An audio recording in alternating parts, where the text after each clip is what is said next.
یه مدتی با پدرم خیلی با هم بد بودیم.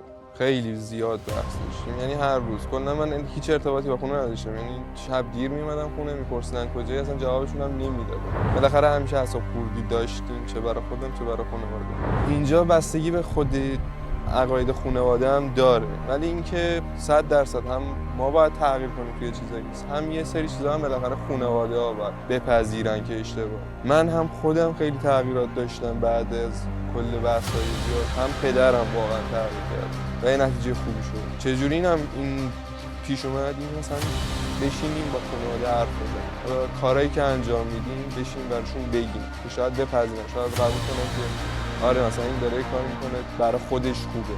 این حرف زدن خیلی تاثیر داره.